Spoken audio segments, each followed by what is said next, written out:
Dieu. Père, nous te rendons toute la gloire et nous te bénissons pour ce merveilleux moment que tu nous accordes d'écouter ton conseil. Merci de venir nous parler, nous avertir, nous éveiller. Père éternel, que l'honneur et la gloire te soient rendus à toi seul au nom de Jésus-Christ. Amen. Bien-aimés, soyez abondamment bénis au nom prévalant de notre merveilleux Seigneur et Sauveur Jésus-Christ. Allons dans le même sens que l'édition précédente, qui était attention aux relations. Aujourd'hui, nous sommes là à nouveau pour avertir un ou une bien-aimée à être vigilant dans ses relations, ses fréquentations avec autrui. Car, comme nous l'avions dit, les relations avec les autres constituent une très grande porte d'accès pour l'adversaire dans la vie d'un individu. Frères, sœurs, nous ne connaissons pas les personnes en face de nous. Nous l'avions à maintes reprises enseigné que le cœur de l'homme est méchant et tortueux. Jérémie chapitre 17 verset 9. Tous ceux qui s'approchent de nous ne sont pas forcément authentiques, ne sont pas forcément vrais. Bien-aimé, tu dois en tant qu'enfant de Dieu développer la circonspection, la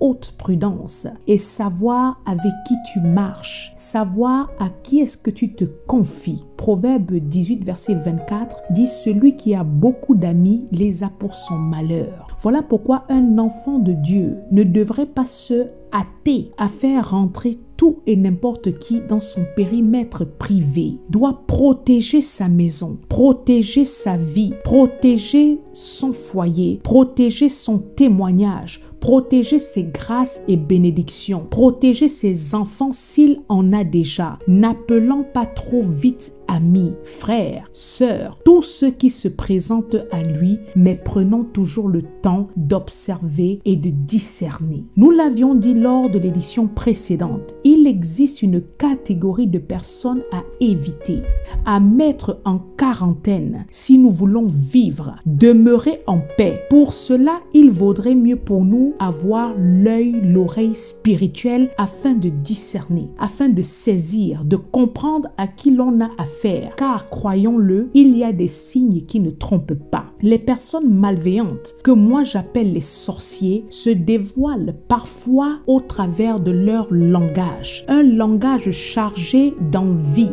d'aigreur, de jalousie, de méchanceté. Bien-aimé, parle peu et écoute beaucoup. Ne prends pas à la légère toutes les déclarations que certaines personnes font autour de toi. La parole nous dit dans Luc chapitre 6 verset 45 que la bouche parle de l'abondance du cœur. Il y a un certain type de paroles qui doivent nous interpeller. Méfie-toi d'une personne qui passe le temps à te dire qu'elle envie, qu'elle jalouse. Parfois, les personnes qui ont un certain standing de vie. Bien-aimé, n'oublie pas que la jalousie, c'est la mère de la sorcellerie. N'oublie pas que c'est à cause de la jalousie qu'il y eut le premier meurtre dans la parole de Dieu entre Caïn qui a tué son frère Abel après l'avoir entraîné dans les champs en se disant pourquoi lui il est béni et pas moi. L'aigreur, la jalousie des personnes, le cœur des personnes se révèle également dans les soi-disant blagues. L'Éphésiens chapitre 5 verset 4 dit qu'on n'entende ni paroles déshonnêtes, ni propos insensés, ni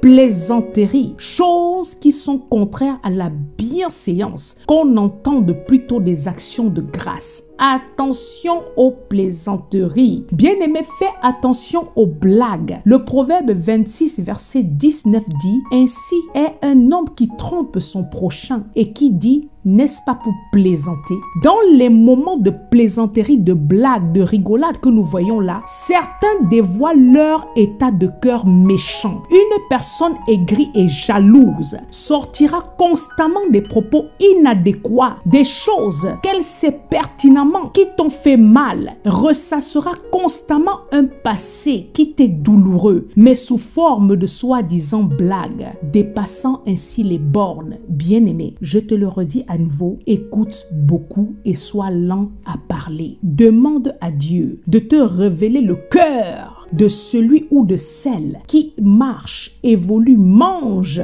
entre chez toi. Tu seras fort surpris. Les personnes malveillantes que je définis, les sorciers, ne se présentent pas toujours de la manière dont on pense. Cela veut dire avec des longues robes noires, des chapeaux de sorcières, de balais, des longs nez, avec des apparences affreuses, mais utilisent des apparences, les faux semblants, et s'insèrent de manière hypocrite et dissimulée, car savent très bien que si elles se présentent sous leur vrai jour, personne ne leur donnera accès. Elles portent les attributs de leur père qui est le diable, se déguisant en ange de lumière. 2 Corinthiens chapitre 11 verset 14.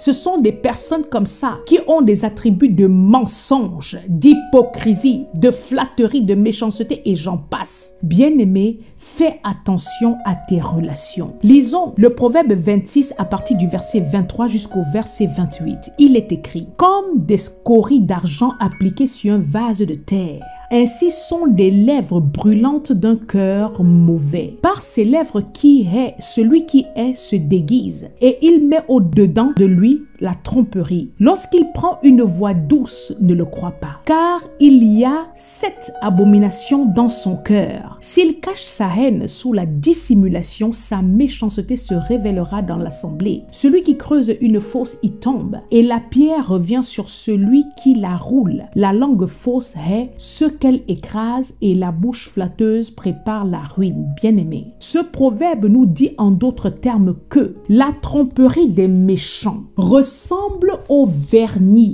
que l'on appliquait sur un simple vase de terre afin de cacher, de dissimuler sa fragilité, sa banalité, son manque de solidité. Il en est de même des lèvres qui déclarent un soi-disant amour. Ces lèvres-là masquent souvent un cœur mauvais rempli de haine et de jalousie. Rappelons seulement la prétendue affection de Judas, le traître, envers le Seigneur Jésus-Christ, qui au travers d'un baiser le vendit.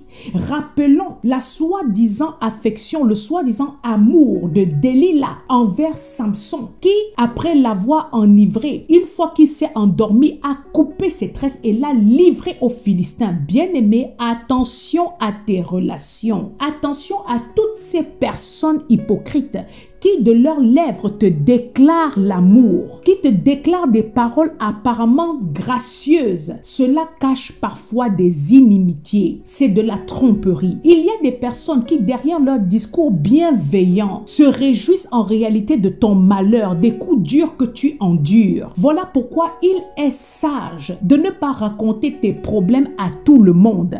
Pensons que les personnes autour de toi auront de la compassion pour toi. Bien-aimés, nombreux évoluent à nos côtés, mais sont animés d'une grande jalousie. De pourquoi eux, pourquoi elle, pourquoi lui, pourquoi il avance, pourquoi il réussit et pas moi. Il y a des gens, à peine ils t'ont connu, tu deviens pour eux une cible à abattre. À peine ils constatent que tu as une bénédiction, tu as acquis quelque chose de bien, ils se mettent à convoiter et n'endorment pas la nuit. Tu deviens pour eux un point de comparaison. Ils veulent tout copier grossièrement de ta vie. Ils veulent copier ta maison, ta décoration, veulent avoir ta vie, veulent prendre ton mari ou ta femme, en veulent à tes finances, à tes biens. Ils imitent tout jusqu'à ton style vestimentaire. Bien-aimé, attention aux personnes complexées. C'est de la sorcellerie. Il y a des personnes comme ça qui s'introduisent auprès de nous mais qui n'ont aucune personnalité. Enfant de Dieu, tu dois te protéger. Ce proverbe 26 conclut en disant dès le verset 26, « S'il cache sa haine sous la dissimulation, sa méchanceté se révélera dans l'assemblée. Je prie l'Éternel, le Dieu Tout-Puissant, de dévoiler toute méchanceté, de dévoiler le cœur de tout sorcier qui se tient auprès de toi au nom puissant de Jésus-Christ. » Conformément au verset 27 qui dit « Celui qui creuse une fosse y tombe, et la pierre revient sur celui qui la roule. » Bien-aimé, je déclare que Dieu expose non seulement tout sorcier dissimulé dans tes relations, mais que toute méchanceté soit révélée et surtout que tous ces sorciers tombent dans leur propre fosse et que toute pierre roulée les écrase eux-mêmes au nom de Jésus-Christ. Bien-aimé, fais attention à tes relations. C'est une porte d'accès terrible pour l'ennemi dans ta vie. On ne prie pas avec n'importe qui. On ne s'unit pas spirituellement en prière avec n'importe qui. Il y a des sorciers qui, dans les soi-disant moments d'intercession, ont envoûté des bien-aimés. Le monde est gâté et l'église, les cellules de prière sont infestées de sorciers et de charlatans qui, derrière ce qu'ils appellent des recommandations spirituelles, ont entraîné les croyants dans la sorcellerie, dans la pratique des choses occultes, ont poussé des gens à poser des actes qui n'ont strictement rien à voir avec la parole de Dieu. Bien-aimé, développe le discernement spirituel. Quand tu vas mal, quand ta santé est affectée, fais attention à qui est-ce que tu racontes tes problèmes de santé. Attention à qui accourt auprès de toi pour prier. Nous avons entendu des choses terribles. Attention à qui se tient auprès de toi lorsque tu vas mal. Parfois, les gens dans ton malheur feignent de prier pour toi, feignent d'être à tes côtés, mais en réalité, ils sont l'auteur de ce qui est en train de t'arriver. De même, j'aimerais dire à une personne qui m'écoute, attention aux choses que tu donnes aux autres.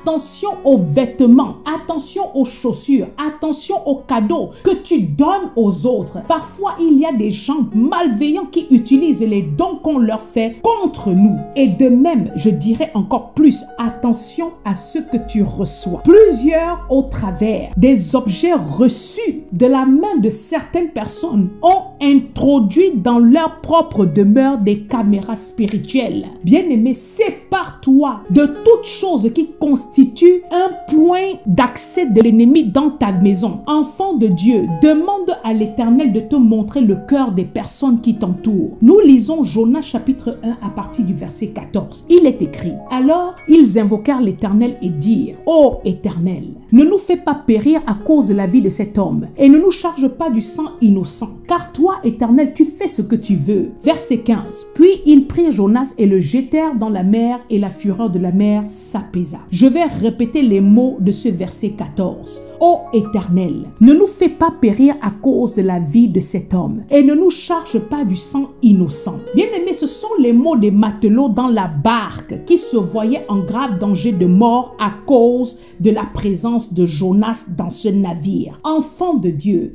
sache qu'il y a des personnes qui évoluent, marchent avec toi, mais qui ont sur leur vie des malédictions ou encore qui traînent des sérieux problèmes spirituels à cause soit de leur désobéissance, à cause soit des choses qu'ils ont commis dans leur vie. Dans le cas de Jonas, Jonas était dans la désobéissance à un ordre que Dieu lui avait donné, et à cause de cette désobéissance, tout un équipage faillit mourir.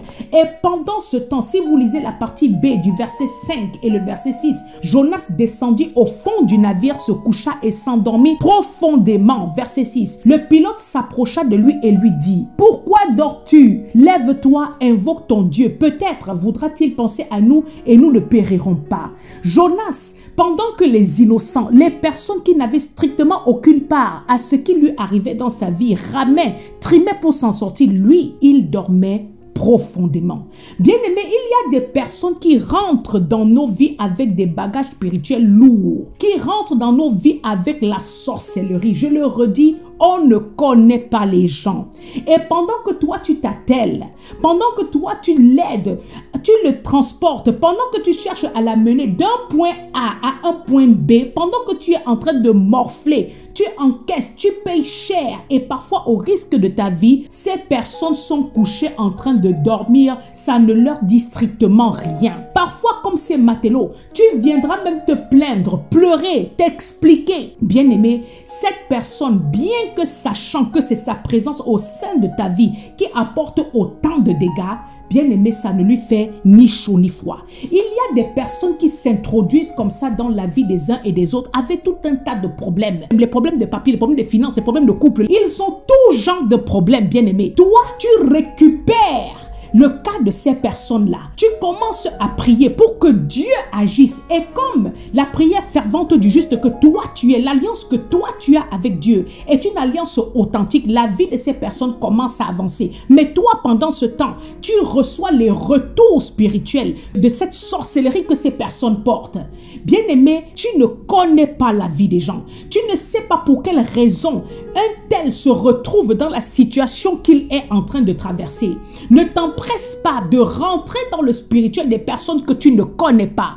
Parfois, il y a des personnes qui sont sous l'effet de certaines malédictions. Il y a des gens, pour arriver au niveau où ils sont arrivés là, ont sacrifié la vie des gens. Ils ont tué des gens. Ils ont dérobé les étoiles. Ils ont volé des choses dans la vie des gens. Et toi, comme tu ne regardes qu'à l'apparence de cette pauvre personne qui est en détresse, de cette pauvre personne qui souffre, et comme tu as le cœur généreux, tu n'examines pas toute chose, tu te hâtes d'accueillir la personne, de la mettre dans ton cercle privé alors que tu es en train d'introduire une vipère. Bien-aimé, Jonas savait que la mer s'était levée, que les matelots risquaient de mourir à cause de lui, mais cela ne l'empêchait pas de descendre, aller s'endormir profondément. Bien-aimé, fais attention à qui tu fréquentes, à qui tu transportes dans ton navire. Fais attention aux personnes qui marchent avec toi. Il y a des personnes dans ce monde rempli de ténèbres qui est pervers et corrompu, tel que le dit le Philippiens 2 verset 15, qui sont tellement remplis d'hypocrisie.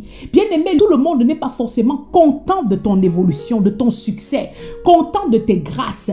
Et par tous les moyens, s'ils trouvent un accès, ils vont chercher à te nuire. Voilà pourquoi il est important, voire même vital, de développer le discernement et la prudence, d'utiliser la sagesse dans toutes tes relations. Jacques chapitre 1 verset 5 dit: si quelqu'un d'entre vous manque de sagesse, qu'il la demande à Dieu qui donne à tous simplement et sans reproche, et elle lui sera donnée. Nous devons refuser d'entrer en 2023 avec les mêmes soucis. Nous devons identifier l'origine du mal dans nos vies, identifier qui entre chez nous et avec quel bagage spirituel démoniaque ces personnes entrent. Bien aimé, il y a des gens, dès qu'elles entrent dans un lieu, elles entrent avec toute une légion de démons. Et la maison où elles entrent ressentent l'effet même après leur départ. Il faut tellement prier pour déloger tous ces dépôts sataniques. Il y a des familles qui ont risqué le divorce, la séparation dans le couple après la visite de certaines personnes. Il y a des attaques de sorcellerie qu'ont subi des familles pendant que des soi-disant frères ou sœurs se reposaient chez eux. Il y a des problèmes financiers qui ont éclaté chez certains après le passage des familles plongées dans l'occultisme, bien aimé. D'autres ont même été licenciés, frappés de maladies jusqu'à l'heure où je parle. Ils n'ont plus jamais retrouvé le travail. Il y a des membres de famille qui rentrent dans les maisons une fois que tu les as reçus et qu'ils sont partis, toute ta vie tombe en lambeaux. Bien aimé, identifie les sorciers dans ta vie et sépare-toi des fausses et mauvaises relations. Une fois que Dieu t'a éclairé, une fois que Dieu t'a déjà révélé le cœur des personnes qui se trouvent auprès de toi, écarte-toi de ces personnes. Et si tu commences à prier de cette manière: Seigneur, révèle-moi, Seigneur, montre-moi véritablement qui est-elle, et que tu te rends compte de manière physique qu'un tel commence à t'éviter sans raison apparente, commence à te jongler dans les conversations, tu commences à identifier une certaine gêne alors qu'il n'y a pas de motif physique. Bien aimé, glorifie le Seigneur parce que le Seigneur est en train de t'exposer le cœur, la sorcellerie de cette personne dans ta vie. Bien aimé, développe la prudence. Fais attention à tes relations, à tes fréquentations et utilise la sagesse. Que Dieu vous bénisse abondamment au nom de Jésus-Christ. Amen.